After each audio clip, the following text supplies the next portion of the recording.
একটু নোয়াখালীর ভাষায় কইছি আর কি, বুঝছেন তো? হ্যাঁ, নোয়াখালীর ভাইয়েরা আবার শর্ট করে মেরে দেয়। তুমি খেয়ে শুয়ে যাও, এরা কয় তুই খাই হুতি যা। তুমি এখান দিয়ে এসে ওখান দিয়ে যাও, এরা কয় তুই ইয়ান দিয়া ইয়ান দি যা। এই ভাষার বৈচিত্র্য দিলেন কে? আমরা বলি ছেলে, পাবনায় গেলে বলে পুত্র, তারপরে নোয়াখালীতে গেলে বলে হুত, এরপরে চট্টগ্রামে গেলে কয় হুয়া, এরপরে আপনাদের যে মাতুয়াইলের ভাইয়েরা কথায় কথায় কে আবে হালা, আবে হালা খায় হালা। শুধু মাতুয়াইলের এরাই না, চক বাজারে পুরান ঢাকাতেও বলে। এরা বাপেরও ঢাকে হালা, দাদারাও কয় হালা। দাদা হালায় কোন বছর মরছে আমি হালায় জানি না। তো পুরান ঢাকায় আর চক বাজারে আমাদের কিছু বন্ধু দেখলাম খতিবগিরির চাকরি পেয়েছে। তো খতিবগিরির চাকরি পেয়েছে 3 বছরের ব্যবধানে আমার সাথে ফোনে কথা কয়, আমার আবে হালা তুই কেমন আছোস? আমি বললাম তুই তো এগুলো কইতি না, তুই শিখলি কই? আরে খতিবগিরি করতে করতে আমরা শিখে ফেলাইছি। এরা ওয়াজের মধ্যে কয় আবে হালা সুবহানাল্লাহ কন্যা গেলা। তো এটা হয়ে গেছে, এটা গালি দিয়ে বলে না, এক দেশের গালি আরেক দেশের। তো ওর কাছে এক বাবা ছেলে নিয়ে আসছে, হুজুর পোলারে হালাই ইংলিশ মিডিয়ামে দিচ্ছি, পোলায় হালায় কথা হয় না, আমি হালাই কি করব? তুমি হালায় পোলারে ইংলিশ মিডিয়ামে দিচ্ছ কেলায়? তো এই যে হালা হালা বলে, এটা কি গালি দিয়ে বলে? জোরে বলেন।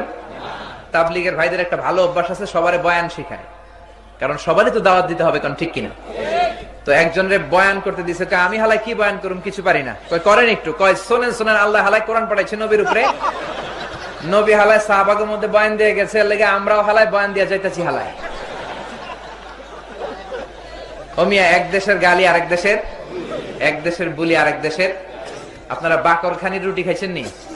বাকরখানির রুটি খান নাই?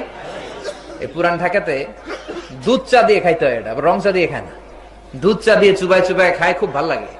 তো সম্রাট, মুঘল আমলের সম্রাট বাকের খাঁ, তার নামে এই রুটির নাম বাকরখানির রুটি।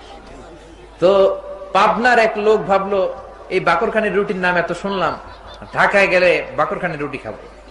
তো চলে গেছে পুরান ঢাকায় এক বাকরখানির রুটির দোকানে, যে দেখে দোকানের মালিকের অনেক বয়স, দাড়িও পেকে গেছে, সাদা, বয়স 70। তো এই দোকানের মালিক ছোট্ট একটা বাচ্চারা ডেকে বলতেছে, আবে হালাই এতক্ষণ ধরে পাঠাইছি, হালাই আইতে দেরি করছিস কেলায়? এখন বাচ্চাকে, আমি হালাই দেরি করছি, তোমার হালাই কি হয়েছে? এখন পাবনার সহজ সরল মানুষ, ও ভাবতেছে আসলে কোনটা শালা আর কোনটা দুলাভাই। এখন সে কয় রুটি পরে খায়, আগে বিষয়টা বুঝা নেই। দোকানদার কয়, চাচা আসসালাম আলাইকুম, এই যে আপনি ছোট্ট ছেলেটারে বললেন হালা, এ আপনারে বললো হালা, আসলে কে হালা? কয় আবে হালায়, তুমি হালায় মাঝখান দিয়ে ঢুকছো কেলায়? মানে আমি একটা কইছি ওরে, ও আমার একটা কইছে, তুমি হালায় ঢুকছো কে? সে বলতেছে আমি আমার আবার হালা করতেছেন কে? বাজান, এই হালাটা আমরা গালি দিয়ে কই না, এই হালাটা আমরা কলিজার ভেতর থেকে কই, চিৎকার করে বলেন ঠিক কিনা?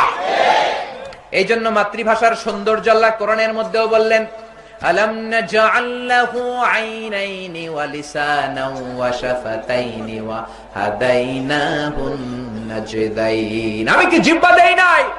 আমি কি ভাষার ডাইভার্সিটি, ভিন্নতা দেই নাই? কোরআনের মধ্যে ওই ভিন্নতা আছে। যত ঢাকায় এরা শালা বলবে, আর আপনারা মনে কষ্ট নেবেন না তো? যত আপনারা হালা বলবো, তার মানে আপনারা বেশি পছন্দ করতেছে, বেশি মহব্বত করতেছে। এক এক দেশের গালি, এক এক দেশের বুলি।